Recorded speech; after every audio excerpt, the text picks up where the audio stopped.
അഖിൽ മച്ചാനെയും കൂട്ടി ഒരു ഡ്രൈവിന് ഇറങ്ങിയതാണ്. പക്ഷെ അഖിലിന്റെ ഒരൊറ്റ ചോദ്യത്തിന് ഉത്തരം തേടിയാണ് ഈ യാത്ര. സൺറൈസ് കാണാൻ പോയാലോ? കൂടുതലൊന്നും ആലോചിച്ചില്ല. ഞങ്ങൾ നേരെ പെരുമ്പാവൂർ വഴി നേര്യമംഗലം റൂട്ടങ്ങ് കയറി. നേര്യമംഗലം ബ്രിഡ്ജ് എല്ലാം കയറി മുന്നോട്ട് വന്നപ്പോഴാണ് റോഡ് ഫുള്ള് ബ്ലോക്ക് ആണ് കേട്ടോ. കാരണം വഴി ഭയങ്കര മോശമാണ്. അടിമാലി ടൗണിൽ എത്തിയപ്പോഴത്തേക്കും നല്ല രീതിക്ക് വിശപ്പുണ്ടായിരുന്നു. അങ്ങനെ ഒരു തട്ടുകടയിൽ വണ്ടി നിർത്തി. നല്ല ചൂട് ചപ്പാത്തിയും പോട്ടിക്കറിയും ചിക്കൻ ഫ്രൈയും മേടിച്ച് കൂടെ ഒരു ചൂട് കട്ടൻ ചായയും. തട്ടുകടയിലെ ഫുഡ് ആയതുകൊണ്ടാണോ എന്നറിയില്ല, കിടിലൻ ടേസ്റ്റ് ആയിരുന്നു. പിന്നെ അവിടെ നിന്ന് ഒരൊറ്റ ഡ്രൈവ് ആയിരുന്നു നേരെ മൂന്നാർ ടൗണിലേക്ക്. ടോപ്പ് സ്റ്റേഷനിലേക്ക് പോകുന്ന റൂട്ടിൽ നല്ലൊരു സ്ഥലം നോക്കി വണ്ടി പാർക്ക് ചെയ്ത് മൂന്നാറിന്റെ രാത്രികാല കാഴ്ച കാണാൻ ഭയങ്കര രസമാണ് കേട്ടോ. പ്രത്യേകിച്ച് ഒരു പ്ലാനും ഇല്ലാത്ത യാത്രയായത് കാരണം ബ്ലാങ്കറ്റ് ഒന്നും എടുത്തിട്ടുണ്ടായിരുന്നില്ല. നല്ല തണുപ്പും ഉണ്ടായിരുന്നു. നല്ല സുഖസുന്ദരമായിട്ട് ഞങ്ങൾ രണ്ടുപേരും കിടന്നുറങ്ങി. രാവിലെ എണീറ്റ് കഴിഞ്ഞാൽ ഫസ്റ്റ് പരിപാടി ഒന്ന് ഫ്രഷ് ആവുക എന്നുള്ളതാണല്ലോ. അതിന് ഞങ്ങൾ നേരെ പോയത് മൂന്നാറിലെ KSRTC ബസ് സ്റ്റാൻഡിനുള്ളിലാണ് കേട്ടോ. KSRTCക്കുള്ളിൽ ചെറിയ ബഡ്ജറ്റിൽ സ്റ്റേ ചെയ്യാനുള്ള ഓപ്ഷൻ ഉണ്ടെന്ന് ഞാൻ പലപ്പോഴും കേട്ടിട്ടുണ്ട്. അങ്ങനെ ഞാൻ ഇവിടുത്തെ ഒരു കണ്ടക്ടറോട് ചോദിച്ചു. അപ്പോൾ പുള്ളിക്കാരൻ എന്നോട് പറഞ്ഞു ഒരു ബെഡ് സ്പേസിന് ചാർജ് വരുന്നത് 220 രൂപയാണ്. പിന്നെ ഞങ്ങൾ നേരെ വീണ്ടും മൂന്നാർ ടൗണിൽ വന്ന് ഒരു കിഡിലൻ ചായ കുടിച്ചു.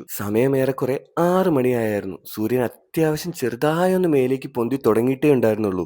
സൺറൈസ് കാണാൻ വേണ്ടി ഞങ്ങൾ നേരെ പൂമ്പാറ റൂട്ടിലേക്ക് വെച്ച് പിടിച്ചു. ഇച്ചിരി ദൂരം മുന്നിലോട്ട് വന്നപ്പോഴത്തേക്കും സൂര്യൻ അങ്ങനെ ഞങ്ങളുടെ മുന്നേ നിന്ന് തിളങ്ങുമായിരുന്നു. അങ്ങനെ ഞങ്ങൾ കിഡിലൊരു സ്പോട്ടിൽ വണ്ടി നിർത്തി കുറേ വീഡിയോസ് എടുത്തിട്ടോ. അപ്പോഴേക്കും 2 പട്ടിക്കുട്ടികൾ ഞങ്ങൾ അടുത്തേക്ക് വന്നു. അഖിൽ മച്ചാനാണെങ്കിൽ അവർക്ക് രണ്ടുപേർക്കും ഫുഡ് കൊടുത്തു. പിന്നെ ഞങ്ങൾ നേരെ വണ്ടി എടുത്ത് ഇച്ചിരി മുന്നിലോട്ട് വന്നപ്പോഴത്തേക്കും റോഡിന്റെ വൈബ് അങ്ങ് മാറിട്ടോ. ഫുള്ള് കോട കൊണ്ട് നിറഞ്ഞ് അതിന് മുകളിലായിട്ട് നമ്മുടെ സൂര്യൻ കാണാൻ തന്നെ എന്തൊരു വൈബായിരുന്നു എന്നറിയോ. ഗ്യാപ്പ് റോഡ് വഴി മൂന്നാറേക്ക് പോകുന്ന റൂട്ടിൽ ഒരുപാട് വ്യൂ പോയിന്റുകൾ ഉണ്ട്. അവിടെയെല്ലാം ഞങ്ങൾ ഇറങ്ങി ഫോട്ടോസും വീഡിയോസും എല്ലാം എടുത്താ മുന്നോട്ട് വന്നത്. അങ്ങനെ ഞങ്ങൾ നേരെ പൂമ്പാറ റൂട്ടിലെ ടോളൊക്കെ എടുത്ത് മുന്നോട്ട് വന്നപ്പോഴത്തേക്കും ഒരു കിടിലം വാട്ടർഫോൾസ് കണ്ടു. പിന്നെ അവിടെ ഇറങ്ങി നിന്ന് വാട്ടർഫോൾസ് ഒന്ന് എക്സ്പ്ലോർ ചെയ്തു. അടുത്തുള്ള കടയിൽ നിന്ന് തന്നെ ഞങ്ങൾ 2 ചോളവും മേടിച്ചു കേട്ടോ. ഇന്നത്തെ ഞങ്ങളുടെ ബ്രേക്ക്ഫാസ്റ്റ് ഈ ചോളമാണ്. അവിടെ നിന്ന് പിന്നെ നേരെ ഗ്യാപ്പ് റോഡിന്റെ ഭംഗിയൊക്കെ ആസ്വദിച്ച് നേരെ ഞങ്ങൾ പൂമ്പാറ ടൗണിൽ എത്തിട്ടോ. പൂമ്പാറ ടൗണിൽ പ്രത്യേകിച്ചൊന്നും കാണാനില്ല. പൂമ്പാറയിൽ നിന്ന് രാജകുമാരി വഴി അടിമാലി വരുന്ന റൂട്ടിൽ നമുക്ക് കാണാനായിട്ട് പ്രത്യേകിച്ചൊന്നുമില്ല.